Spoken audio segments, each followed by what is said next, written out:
Hi, I'm Hal Roberts. This is Bridge City News. Here's some of the top stories we've been following. Video evidence is being submitted during the criminal trial of Freedom Convoy organizers Tamara Leach and Chris Barber. We have the latest. A former Mount Royal professor who was shouted out by protesters at the U of L will now bring her talk of wokeism to the Lethbridge Public Library this weekend. And we have an update on the wildfire situation for both BC and Alberta as the number of wildfires continue to burn out of control. Your nation, your province,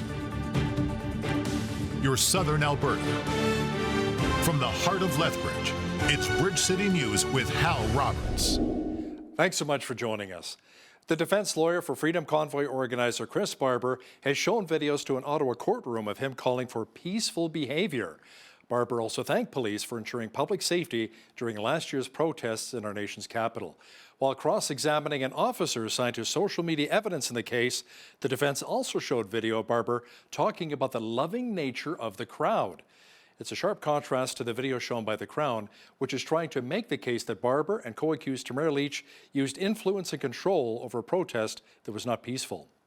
Hadam Keir is a lawyer with Charter Advocates Canada, and he joins us now from Hamilton, Ontario, to discuss the case. Hadam, will the video evidence being submitted help or hurt the defense team? They're trying to establish that the protest as a whole was a mischief. And actually, one of the arguments that arose is that the defense is already admitting that fact. And so they challenged what the point of bringing this additional evidence is. But basically, the Crown is leading this as a kind of background evidence. They're trying to establish the facts about the overall protest. And then, presumably their strategy would be then to connect Tamara and Chris to that overall picture that they're painting. Could either Chris Barber or Tamara Leach receive jail time if found guilty of the mischief and counseling charges? Well, mischief is generally speaking a lower severity crime. Usually people who are being charged with mischief have maybe broken a window or committed some sort of an act of vandalism. That said, they are charged with mischief over 5,000, which is the more serious version of the offense. And there is a range, and it comes down ultimately to the impact of the offense. So from the Crown's perspective, they're going to argue that this was a massive mischief that affected the whole, or at least a large part of the city of Ottawa, and that Chris and Tamara are culpable for that. So if they are found guilty, which obviously they're presumed innocent, but if they are found guilty, the Crown will be seeking jail time almost certainly, and then it's up to their defense to argue against that, or at least to argue down what that potential sentence might look like if they get there. Thanks so much, Hadam. That was Hadam Keir, lawyer with Charter Advocates Canada, joining us from Hamilton, Ontario. The National Citizens Inquiry into the government's handling of the COVID-19 pandemic came out with some pretty strong recommendations on Thursday. Commissioners said a full judicial investigation of the process under which the vaccines were authorized in Canada must be carried out. They also say the current use of COVID-19 vaccines in Canada that were authorized under the revised provisions of the interim order should be stopped immediately. The traditional process for approving new drugs in Canada is outlined in Division 8 of Canada's Food and Drug Regulations, and it demands rigorous evidence of both safety and efficacy. It follows a sequence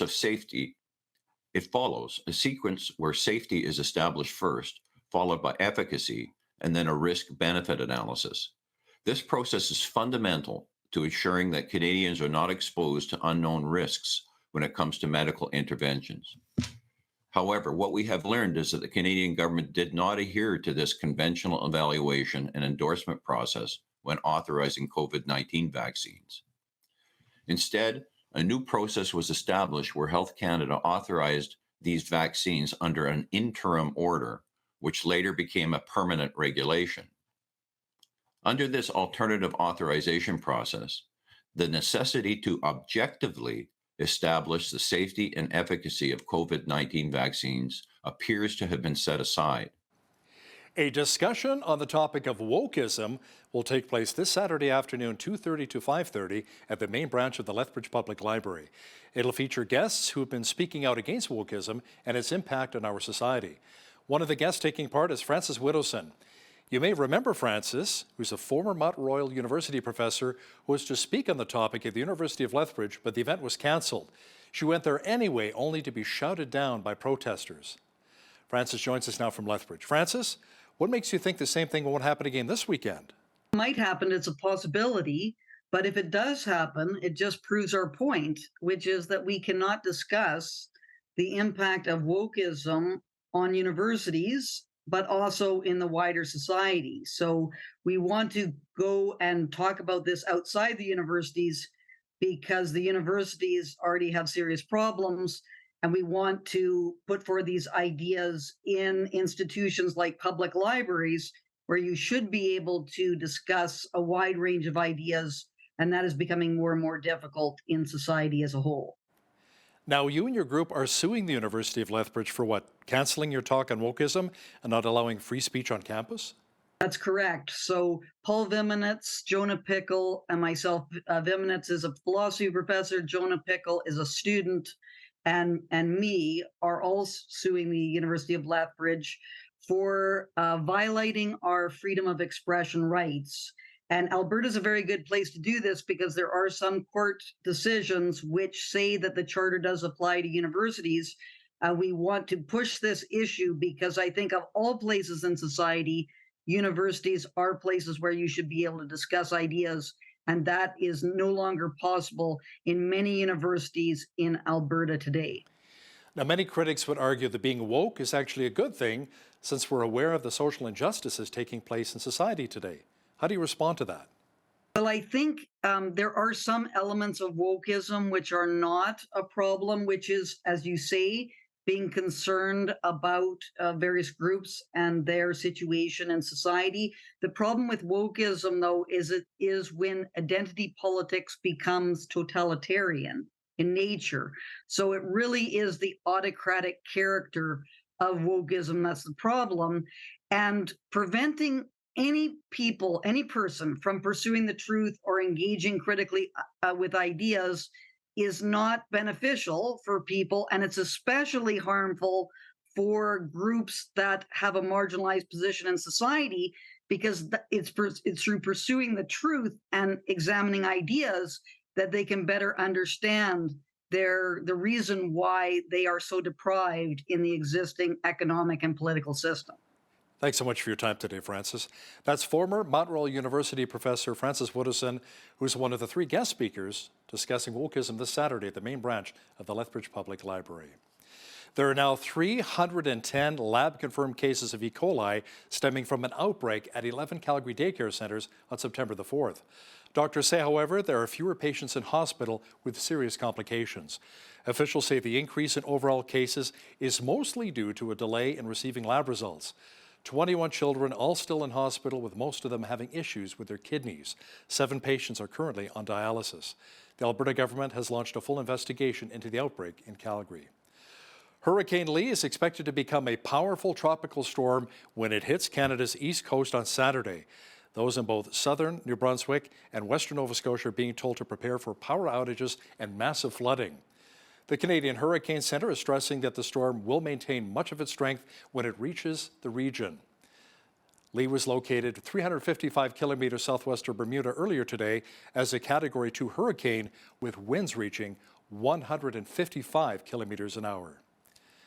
Well, here in southwestern Alberta, not a lot of wind, just lots of sunshine and warmer temperatures once again. Jeanette Rocher is in now with a quick look at the forecast. Jeanette, it appears as though the summer heat will remain with us the rest of the week and into the weekend. Yes, it's going to be a beautiful weekend here in southern Alberta, Hal. High of 27 tomorrow to kick the weekend off. But, you know, those overnight lows, like the one tonight of 4 degrees, that's what's making the mornings feel so chilly. And I got to tell you, I actually had a bit of frost on one side of my windshield. Early this morning, it was gone, though, by the time I had to leave the house, thankfully. But you know what, Hal? I spoke with the managing editor of the Farmer's Almanac this morning, and please brace yourself. The Almanac is predicting a very cold and very snowy winter for us, particularly for those of us who live in the prairies. Here's a clip from that interview. I think the one thing that I've noticed is that as far as the severity of the winter goes, in the prairies, Alberta is going to see really the brunt of it. It's going to be ever so slightly less hardcore as we move east. So a little bit tiny bit less severe in Saskatchewan, tiny bit less severe than that in Manitoba. That's really kind of the only trend that I've been able to spot. You can catch that full interview with Jack Burnett of the Farmer's Almanac coming up in the second half of the show. And I know it's not even fall yet. We don't want to think about winter just yet. So for now, let's just concentrate on the hot weekend before us. Shall we, Hal? That sounds like a great plan. Thanks so much, Jeanette. Winnipeg's historic Windsor Hotel, located in the heart of the city's downtown core, went up in flames. Fire officials say the vacant 120-year-old building caught fire on Wednesday morning. Fortunately, there were no injuries, and the cause of the blaze is still under investigation. A number of nearby cars were damaged after the hotel began to collapse following the blaze. The Windsor Hotel sat vacant since March after it was shut down due to a provincial health hazard order. An emergency demolition order has been issued. City officials say the iconic hotel is in the process of being torn down. Fire officials in British Columbia say 43 structures have been destroyed by the Downton Lake wildfire in the Squamish-Lillooet Regional District. 11 more suffered partial damage. Emergency officials say the evacuation order to the blaze has been downgraded and some residents have been allowed to return home. There are still 396 active wildfires burning in many parts of BC, with 157 burning out of control. So far this wildfire season, BC has seen 2,151 wildfires. The provincial state of emergency continues. Meanwhile, here in Alberta, there are currently 82 active wildfires still burning. Fortunately, only 2 remain out of control in the northern part of the province. Fire officials say almost 70% of the wildfires in Alberta were caused by lightning, around 20% were human-caused, and the remaining 10% are deemed suspicious and are currently under investigation. So far this wildfire season, Alberta has experienced 1,006 wildfires. Fire advisories continue for many regions, including Banff National Park, Waterton Lakes National Park, Athabasca County, the Fort McMurray Forest area, also the towns of Ponoka, Claresholm, and Tabor. Firefighters are often the unsung heroes that charge headfirst into a burning building to try and save people they likely haven't even met. New recruits with Lethbridge Fire and Emergency Services took part in intricate training scenarios earlier today. Video journalist Micah Quinn has more on our city's newest recruits and the dangers they'll have to face while battling our city's deadliest fires.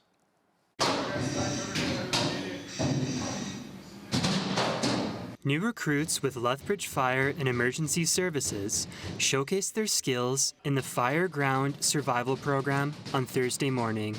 Well, right now they're working on entanglements. So sometimes, unfortunately, we might get stuck in a situation where they're tangled up in wires, so they're learning how to address that problem.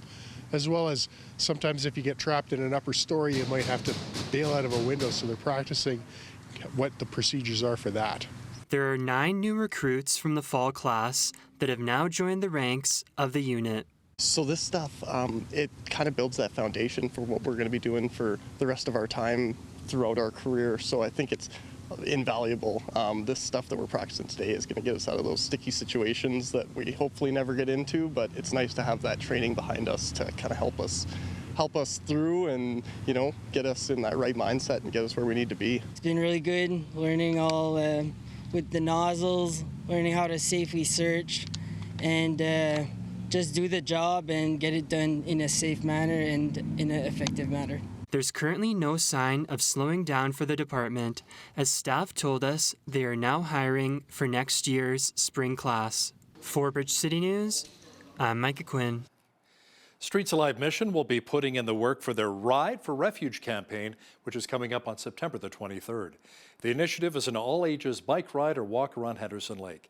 According to staff with the mission, the goal this year is to raise $25,000, which will really help benefit the Christian group's life recovery programs.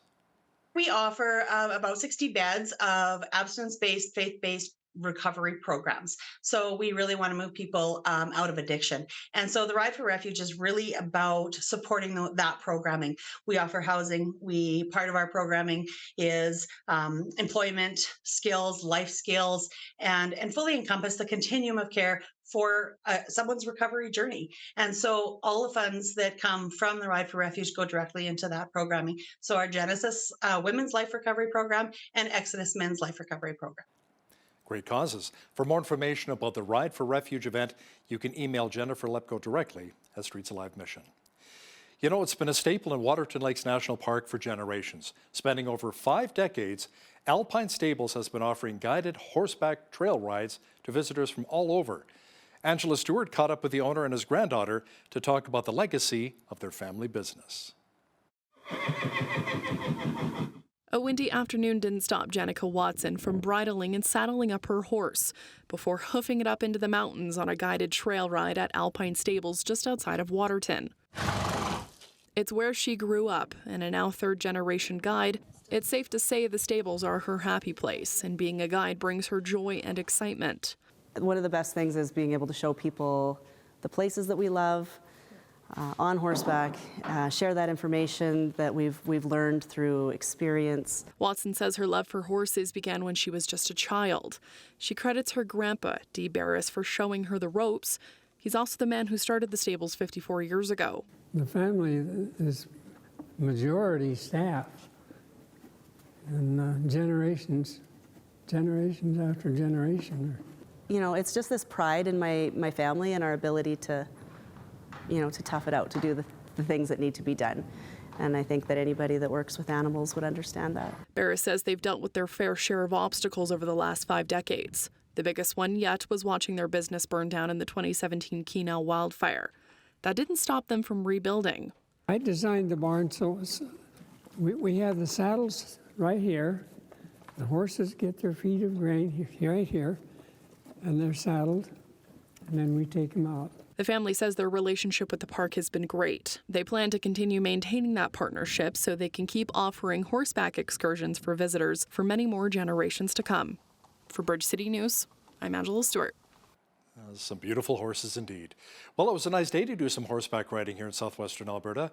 We had clouds mixed with sunshine and fairly warm. And the mercury will be climbing even further, especially as we head into the weekend. Full weather details are on deck.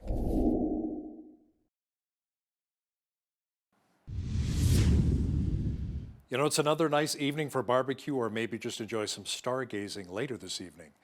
Jeanette Roche is now with all of the weather details. Jeanette, it appears as though the summer-like temperatures won't be leaving us anytime soon.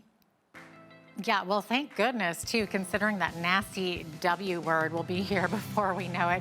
Beautiful weekend and clear skies ahead of us, along with warm temperatures as we move into the weekend, Friday and Saturday. High of 27 for both of those days, 26 for a high on Sunday, high of 25 degrees on Monday with a mix of sun and cloud, down to 21 on Tuesday. And then look what happens on Wednesday. We're down into the teen temperatures, high of only 13 degrees and a chance of rain. So the almanac, as we were talking about earlier today, average high, they say that the average high for this time of year is 20 degrees. Average low is 5 degrees.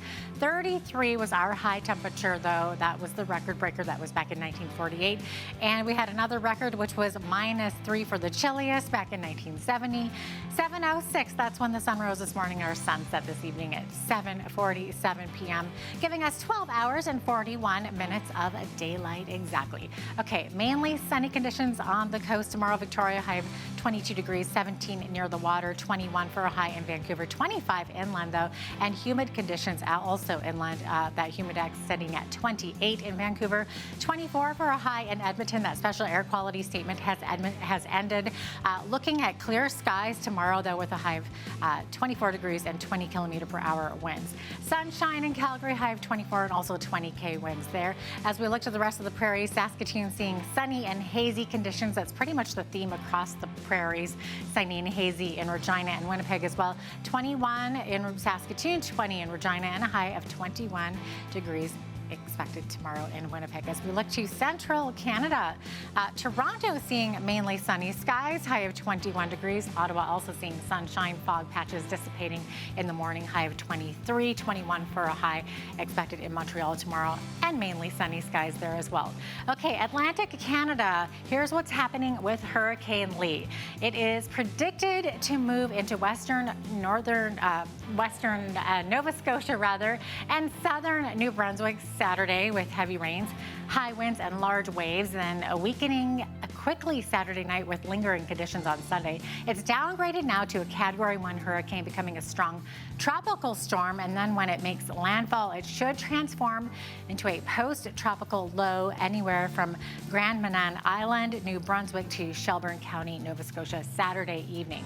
A hurricane watch is currently in effect for those areas. Now, as for Fredericton, New Brunswick, tomorrow, sun and cloud, fog patches in the morning, becoming a cloudy afternoon there, high of 17 degrees. Halifax under a severe thunderstorm watch tonight. Also heavy rains tonight, 10 to 25 millimeters is expected, but tomorrow, showers or drizzle and fog also under that tropical storm watch. Winds of 60, gusting to 90 and possibly 100 kilometers per hour over exposed areas. That could occur by Saturday, but for tomorrow, looking at a high of 21 degrees, 20 for a high in Charlottetown.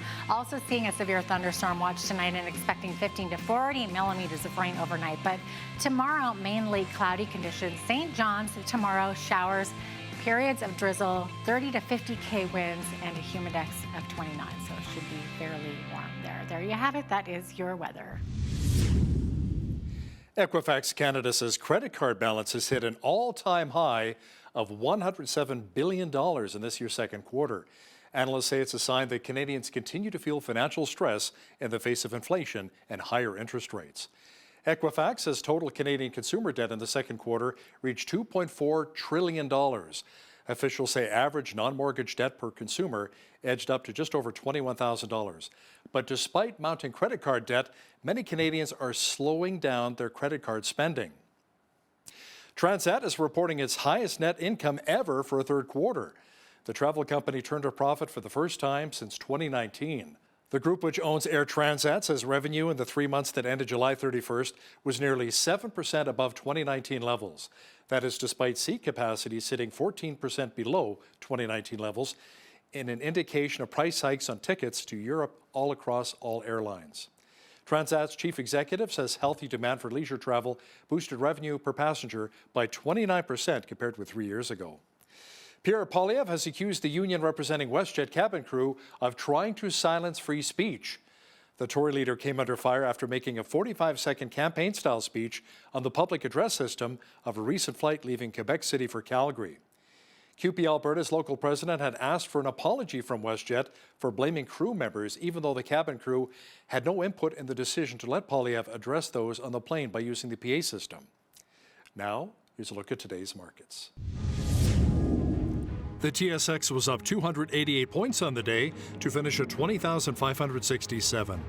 The Dow was up 331 points to 34,907. The S&P 500 was up 37 on the day to 4505, and the Nasdaq was up 112 points to 13,926. West Texas Intermediate Oil was up $2.24 to $90.76 US per barrel. Natural gas was up 2 cents to $2.70 US. Gold was up $2.54 on the day to $19.1066 US an ounce, and silver was down 19 cents to $22.65 US an ounce. Feed wheat is at $9.66 per bushel, barley's at $7.40, canola's at $16.95, and corn is at $8.90 per bushel. Live cattle October contract was up $2.33 to $185.48. Feeder cattle were down $1.68 to $255.18, and lean hogs October contract was down 63 cents to $83.35. The Canadian dollar was up slightly over the past 24 hours to 74.04 US.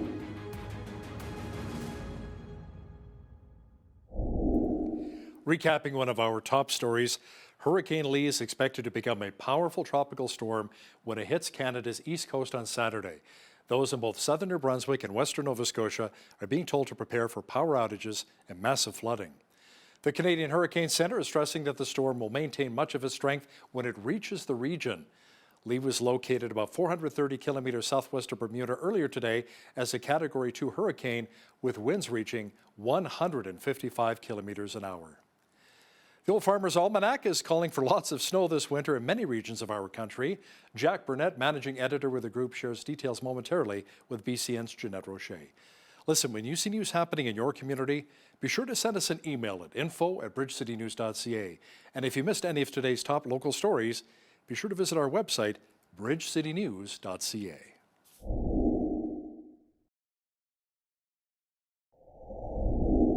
what's our upcoming winter supposed to look like? Are there any significant weather patterns or phenomena expected this coming season that you should know about? Well, we're going to dive into what the key factors and indicators are that the Old Farmer's Almanac considers when making predictions. Our guest today has a deep-rooted passion for weather patterns and a wealth of experience. Jack Burnett joins me now from Dublin, New Hampshire to share his insights from the Old Farmer's Almanac and to discuss what it has to say about our upcoming winter and how communities can prepare for this winter season. Jack, welcome to the show. Thanks so much for being here. You know, Jeanette, it's always a great pleasure to be on the Miracle Channel and be Bridge City. You know, it's really nice. Thank you so much, Jack. And of course, we didn't mention that you are the managing editor at the Old Farmer's Almanac there in New Hampshire. So this is really interesting. How did you get interested in weather patterns and the Farmer's Almanac? Well, I started when I was a boy. I don't know why. I mean, that's often the case, you know, with meteorologists, even though I'm not one. When I was 7 years old, I made my first anemometer out of toilet bowl floats that I had cut in half, and I tried to calibrate it by holding it out the window of my parents' car, and we made it about I don't know, maybe 20 feet before it disintegrated. But you know. That's how you learn, you know. So I wish you had pictures of that. That would have been really cute. Yeah, I'm not sure if that'd be good or bad, but you know, I know, yeah. and your parents might not have even been happy about it at the time, right? Well, you know, you never know. So I was making, I would make solar panels and things like that, you know. So it's always sort of been a passion of mine. That's incredible. Okay, so before diving right into what we can expect this winter, can you first off explain how the Old Farmer's Almanac differentiates itself from other weather forecasting sources regarding accuracy and methodology? Sure. The Old Farmer's Almanac is the oldest continuously published periodical in North America, 232 years. It was founded outside Boston by a guy named Robert B. Thomas. About 80% accurate, sometimes a little bit better, sometimes not so much. And so what we do today is we use the same three things that guy Thomas used back in 1792, which are, number one, meteorology, which what we now call meteorology, which is kind of like local science of the air and how topography affects things and so on. Second thing is long-term weather patterns in an area, what we now call climatology. And the third thing, which sort of set him apart, is that he felt for some reason that solar radiation and sunspots had something to do with predicting the weather. So back in the day, I mean, there were hundreds of Farmer's Almanac along the east coast of the U.S. and in the Atlantic Canada, and out even as far into lower Ontario. So he made his forecasts, and they turned out to be pretty good. So he eventually kind of became the Old Farmer's Almanac. And what we do now, though, is we have long since started using computers. And so what we do is we have databases with all the weather observations we've ever been able to find for Lethbridge and all across Canada. And the U.S. for that matter. And what we do is when we make our forecasts, and again, it's all done with algorithms, when we make our forecasts, which is usually a year and a half, year 3/4 ahead of time, we look at the weather pattern at that time in that place. So there are thousands and thousands of places, but for each one, then we go back and we try to find an analog or a similar weather pattern in the past. It could be in 1820, if there were weather observations, it could be 1946, who knows. Then we go back and we look at what happened next back then. And we say, would it make sense, knowing the things that are important to us, tweaking a little bit for climate change, for what happened next back then to happen next now?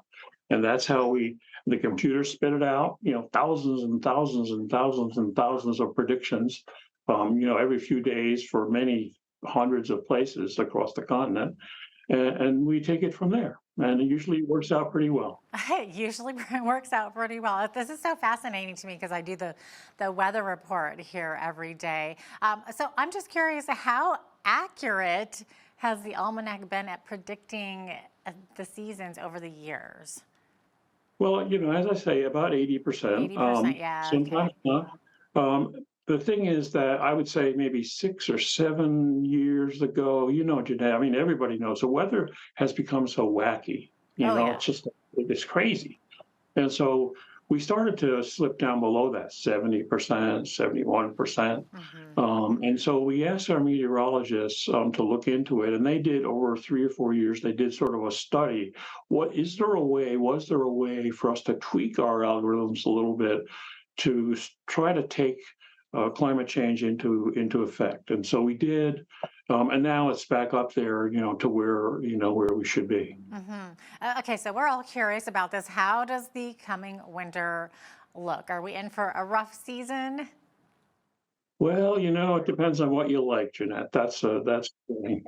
But we're looking for a lot of snow. That's about the most succinct way I can put it. I've been doing this for many years. I've seen many Old Farmer's Almanac predictive maps for Canada, winter maps. I don't believe I've ever seen one that has more white on it. It's cold and snowy almost the entire country. The exception being Vancouver down in southern BC over there, colder and drier, and also way out in Newfoundland and Labrador, milder and a little bit wetter. But other than that, other than and eastern Quebec a little bit milder too. But across the prairies, Ontario, western Quebec, up north, cold and snowy, Yeah. so on. Okay, well, I guess that's a pretty safe prediction when you're talking about Canada, right? Okay, so what key factors and indicators does the almanac consider when predicting winter weather? Well, as I mentioned, there are those three factors that we always take into account. But as you know, one of the main drivers of weather in North America and Canada is no different, perhaps even more so, are the ocean currents. So the ocean currents off the west coast of South America and northern South America and Central America are really important to where the air masses, the warmer air masses of the south meet the Arctic mass, off BC or wherever it happens to be. So right now, as you know, we have an El Nino forming that's formed out there, which means warmer water.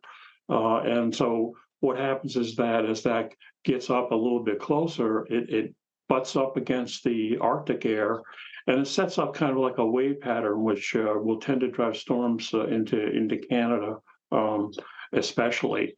It affects the jet stream, again, as you know. So that's one of the main drivers. And actually, I should say that in the Old Farmer's Almanac Canadian edition with the yellow cover, we actually have a fairly substantial article called Current Events, which is all about ocean currents.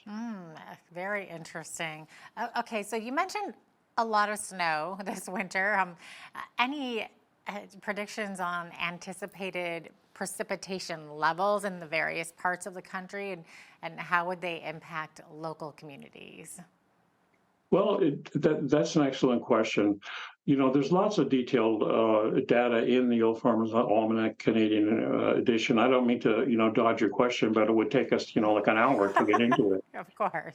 But I think the one thing that I've noticed is that as far as the severity of the winter goes, in the prairies, Alberta is going to see really the brunt of it. It's going to be ever so slightly less hardcore as we move east. So tiny bit less severe in Saskatchewan, tiny bit less severe than that in Manitoba.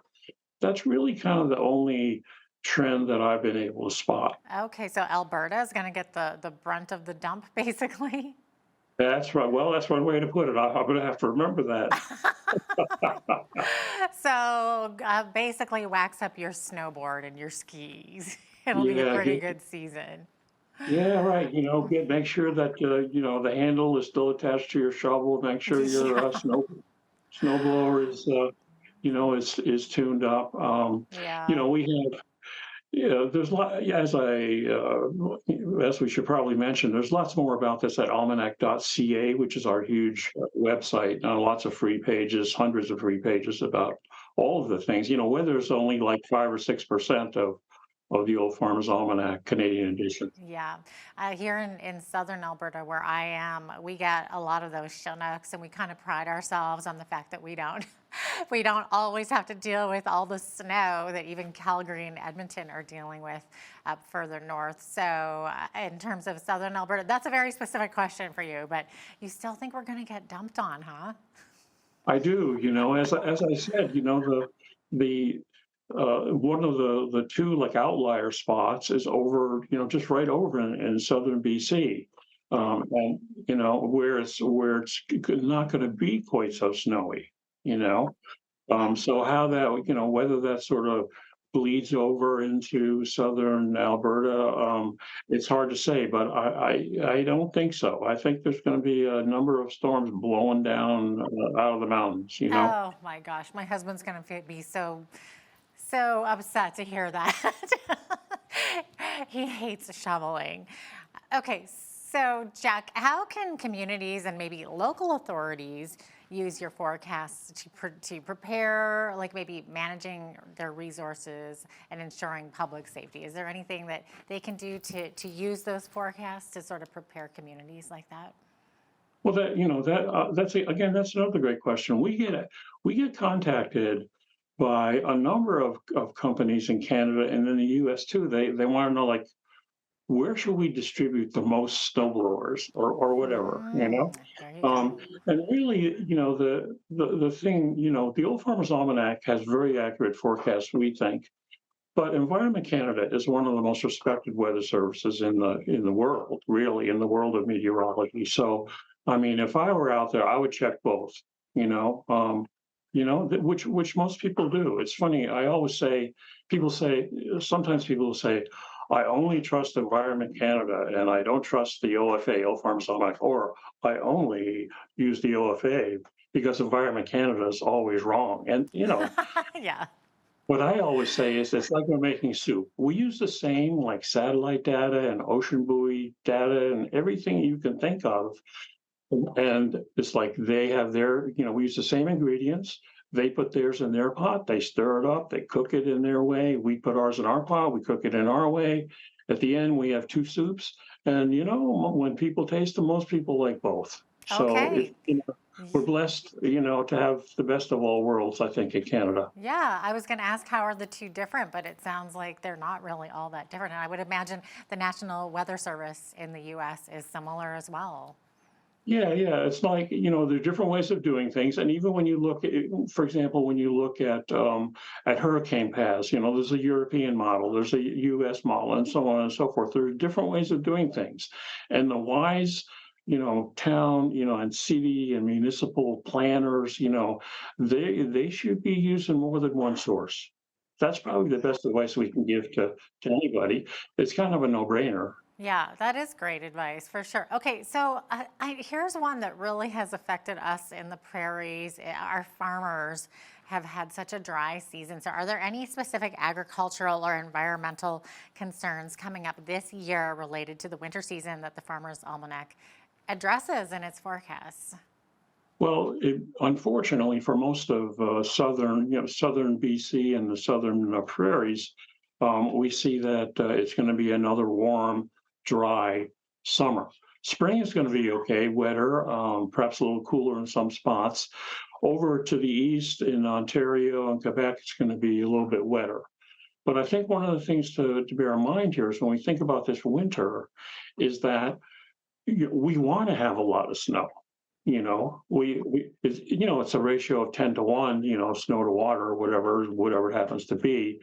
But the more water we can get into the ground, the less difficult, if only by a tiny degree, it's going to be to fight some of these fires. Because when they get underground, that's where the real problems, come. The other thing is, as many people know, growers, throughout the prairies especially, have been using a lot of irrigation, to compete. And so as a result, the aquifers and lakes and things like that are down. So we want as much snow as possible. You know, it may be difficult to deal with, but the more moisture we can get on top of the ground in the winter and spring, the better off we're all going to be next summer. Wow, Jack, that's great to know. Looks like we are out of time here. It's a fascinating subject, though. But thanks so much for joining me today. I appreciate having you on. Yeah, we really appreciate it. And, you know, if we know that, as I said, you know, we're blessed to have many hundreds of thousands of quote unquote family members of the almanac in Canada. We always ask people to, if they'd like to get a copy, to try to buy it locally and support their local bookstore and so on and so forth. That's really important. If they can't, the best way to get the Old Farmer's Almanac Canadian Edition is on Amazon rather than from us directly. So there's a little buyer's guide tip because it's cheaper on Amazon. Great advice. Thank you so much for that, Jack. I appreciate having you on today.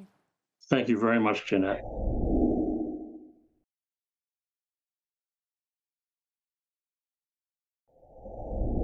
Woods Homes will be celebrating its 20th anniversary while hosting the Never Give Up Gala this weekend. In fact, it's their first gala fundraiser since the pandemic.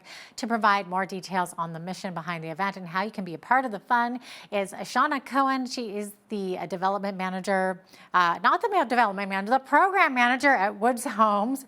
Welcome to Bridge City News, Shauna. Great to have you on today. Awesome. Thanks for having us. We're happy to be here. Of course. Okay, so for those who might not know, let's talk about what Woods Homes is and what it does. It's very important in the community. In a nutshell, it's an emergency youth shelter, right? Yeah, so Woods Homes is essentially a mental health organization. And so we are a division based out of Lethbridge. Our main organization is in Calgary, but we are like a satellite program in this area. And we've actually been in the community of Lethbridge, since I think the early 90s. We've done foster care. We reemerged in the early 2000s when we opened our shelter. That was opened in 2003. So we're actually celebrating our 20th year, as you mentioned, of offering youth shelter services in our community.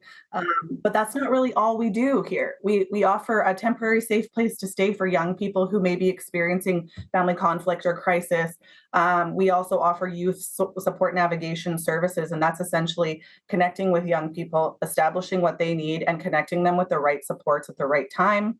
We offer family support and mediation services so that we can help reintegrate young people back into the family home to prevent further episodes of homelessness. We're just starting in opening a youth employment connections program. So we have some exciting things coming up in the community because we're actually launching a second location here. So we've got lots of services to offer. Incredible. It's such an important service too. Shauna, how many youth can shelter there at one time? Well, we actually have the only youth shelter in Lethbridge, and we actually have up to 8 beds at a time here. And then what about Calgary? I know they have more than one location, then there's several other locations throughout the province as well. Yeah, so I think we don't have our emergency youth shelter in Calgary anymore. However, we do offer agency-wide about 40 plus different services. So those can range from street services to culinary programs to social enterprise, therapeutic campus-based care, mental health crisis. I mean, you name it, we offer services when it comes to, helping young people and their families thrive in their communities. So with a focus on mental health. And as far as the shelter goes, how long are these displaced youth allowed to stay at the home? It's a temporary place to stay. But I think because every situation is quite unique and every, young person and their family has different circumstances, we used to say, oh, it's a 14-day stay, but, sometimes problems can't be solved in 14 days, right? So it often takes, it's a lifetime of getting to where a young person and their family are at. And so looking at the situation and figuring out what supports are needed and how we help that young person and their family move forward, it often takes a lot of time and lots of resources. patient support, collaboration with other community services. And so we basically just say, however long it takes, whatever it takes, we're here for them. And, we want families to know that we're here for you. We understand, the mental health challenges and, the housing security, the food security challenges have basically amplified since the pandemic. And so, we want people to know that we're here for them and we provide answers, support, help, direction, and all of those other things. Right. So with that said, once they've had their stay with you and they're out, what happens from there? Do you keep connection with them? Is there some sort of follow-up throughout the months following or years, or how does it kind of work? It definitely happens a lot. Sometimes we stay involved. Young people might initially come to our shelter, but then maybe they'll access different programs that we offer, such as our, system navigation program, or they might, want some more support in counseling with their families. So they'll work with our family and natural supports worker, right? So there might be like ongoing involvement, even though they may not be still staying in the shelter. Lots of times we have young people who, come and they stay a short time and, we help them with different resources and then they leave and we don't hear from them from some time, but maybe later on in life, they've come back to share their successes with us, or maybe down the road, they need further help. So they come back again and they know where to go for help. So we definitely do see young people like over time and through that very important time of a transition to adulthood, right? Yeah. So definitely. I'm sure this happens from time to time. What happens if a youth comes in to you with a criminal record? We have people that come from all walks of life. Yeah. I think we feel that everybody has a story. Everybody has unique circumstances. Everybody is welcome. And I wouldn't say that we would discriminate based on those kinds of things. I think no, of course not. We would look at the situation to say, okay, like what other resources can we provide, or can we, help them access to help them move forward, right? Mm-hmm. Because I think it's important to remember, like, people make mistakes. People have, lived experiences where they've had, adverse childhood experiences, abuse, trauma, like all of those things, right? And so I think there's hope for everyone and there's opportunity for everyone to move forward. Yeah, exactly. And I'm sure that you offer supports through other agencies as well, and possibly if they need to show up at court or something like that. Absolutely. I mean, it takes a village, really, and lots of times these young people, like they need a network of supports, young people and their families, and so that's our job, is to ensure that they have the right services in place to help better their situation. What happens if a youth ages out? So in other words, they turn 18 while seeking shelter with you. So we've had lots of times where we've had young people just kind of on the cusp of 18. And so what we really try to do is to prevent further instances of homelessness. We really try to help with a transition plan, we refer them to other organizations that help specifically with housing. Lots of times, like I had mentioned, this would be a situation where our youth support navigators would also be working with a young person or the family support counselor to build a network or seek out natural supports. So definitely we would not want them to graduate to adult homelessness. So we would do everything that we could to prevent adult homelessness and make sure that they have a safe and healthy place to be. Right. Now your shelter is from age 12 to 18. So what happens if they have siblings that are in the same situation but are under 12? What happens then? Do you send them to another resource? Yeah, I mean, sometimes it's a challenge, right? Because of, the different walks of life people will come from. And I think definitely, like, even 12 and staying at a shelter is pretty young to be, sometimes like mixed in with 16 and 17-year-olds. But I think, like, as I mentioned, being that each situation is different, I mean, sometimes we would call on children and family services if there were, like, imminent risk or safety concerns, to help support other service providers. Like, that's why I say we can't always do things alone.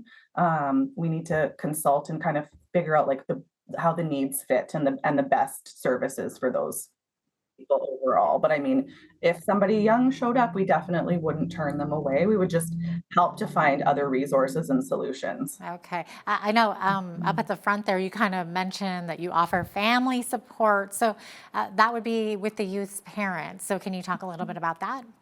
Yeah, I mean, we are a family-centered organization, so the goal would always be to reintegrate a young person into a home, like a stable home environment. So, the number one reason for referral to our shelter is because of family conflict. And so, if it's a situation where there's a family crisis and there's just like a time where there needs to be a break so that families can regroup and get the help that they need, if the family is willing to work with us and it's a safe place to be, and they're on board, we definitely always, will take a family first approach, and try to mitigate the challenges or the issues that that family is having that led them to the situation. Yeah.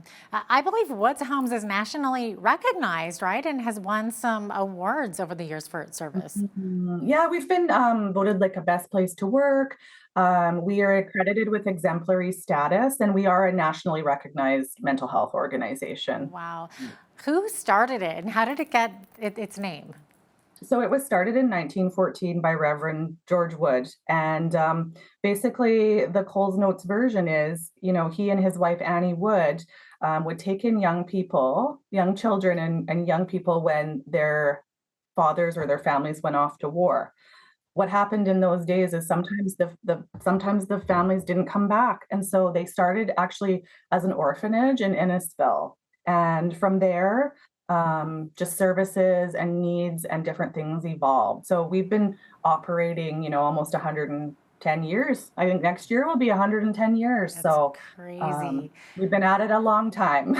Oh, Shauna, that's a great story in itself, just how it started. Okay, so we've talked a lot about what Woods Homes is and why it exists. So let's discuss the big event coming up. So I know that you guys are kind of probably running ragged this week, especially the fund development folks that are planning this event. So let's talk about that. The gala, tell me about the event.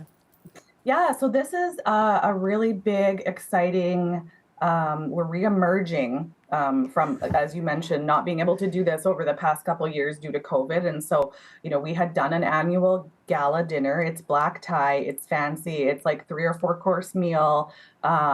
It's meant to really showcase the work that we do, demonstrate the need to our community, and really, really ask for support of our community. And so there's a dinner, there's speakers, there's videos, there's a live and silent auction, there's a dance and a live band. So it's really just a fun event. And we're really, really excited to be able to be doing this again after a couple of years, just doing kind of an online thing. So it's going to be exciting. Yeah. What made this year the year to hold the gala? Why not last year when things were starting to open up a bit post-COVID? Like we had Whoop Up Days and other things were beginning to happen in 2022. Why not this? Or was it just a planning thing? Sometimes it's hard. What happened over the pandemic is like we were still considered an essential service. And so we basically put our heart and soul in really just like meeting the needs of the clients and families that we serve. We really focused on that. Processes changed. Lots of different things kind of were in play. And so I think we decided that doing an online auction over the past couple of years would be sort of just like a little bit easier, considering like just the time and the challenges with even, I think the pandemic posed a certain set of challenges, but then coming out of a pandemic posed another set of challenges, 100%, right? yes. There's still residual impacts from coming out in the experience of a pandemic and like inflation and all the things. And so I think, the needs just increased. So we had to still, even though we were, doing door-to-door deliveries, we were offering virtual services, we were doing all the things based on like the pandemic. I think we were in recovery last year. And I think, organization-wide, we had seen an increase in mental health needs by like 20% agency-wide. So I think it got busier, right? So I think now we're like, okay, we have a full-time person. We had a half-time before. We have a full-time person. We have time to devote. We have time to like reintegrate ourselves in the community. So we're showing up everywhere. We're all over the place. We're offering new services. We're at all kinds of events. And we thought, okay, you know what? This is the year like that we need to come do a comeback, I guess. So 100%. This is what we're doing. Yeah, and what a comeback it's going to be. Okay, so it's the Never Give Up Gala, right? Is there a theme to this year's gala? Yes, it is James Bond, Diamonds Are Forever. Okay. Yeah. So that means full on, like Get your bling out. Get your bling out fancy there. Sequins, get all the bling, get dressed up, and like there's a red carpet, and there's pictures, and there's all kinds of things. So we're really excited. It's going to be super fancy, super fun, and lots of really great support from the community. It's being presented by Charlton and Hill. We've got all kinds of great other sponsors, Cornerstone, and some different places. And so, yeah, it's going to be really well attended. And so we're really looking forward to it. Okay, so with that said, it's what's the date of it? Is it September 16th? It's September 16th, 5 p.m. Until whenever people get tired of the band. And yeah. Are there still tickets available? I guess that's the big question too.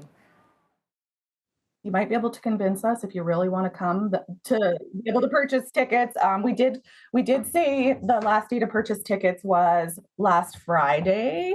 But I know that sometimes the message doesn't reach everyone immediately. So I think and it's a good way to get the word out about what Woods Homes is. So with that said, what are you hoping to achieve through this event? Is there a monetary goal, and how are the funds going to be used?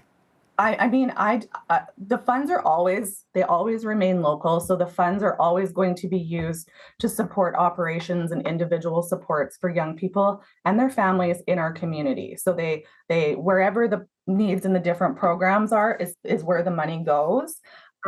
As far as a monetary goal, I think we always hope to raise a significant amount of funds, but part of this is also like the awareness side of things, right? And so promoting the work, making sure people feel confident and they know that if there's help needed, that we're the place to come. So I think it's it's like a twofold. It's the monetary piece, because we all know we can't operate, fully and reach our full potential of like what we can offer without the monetary side of things. And I would imagine that Woods Homes mainly operates on donations and volunteers too, right? We definitely are a nonprofit organization, but we do have throughout our organization, we do a lot of fundraising, but we also do hold contracts with the federal and provincial government for the different types of programs that we offer. We wouldn't be able to sustain it fully on just donations. So, but donations and people wanting to be involved and wanting to support definitely complement the programs, because I think, sometimes we have stricter budgets that are for operations and then don't always allow for, unforeseen sort of needs or circumstances. And so with the support of the community, we're able to provide, basic needs, essentials, all of those like unforeseen individualized supports, counseling, you name it, right? Transportation, connection, all of those things are offered because of the community's generous donation and involvement with Woods Homes.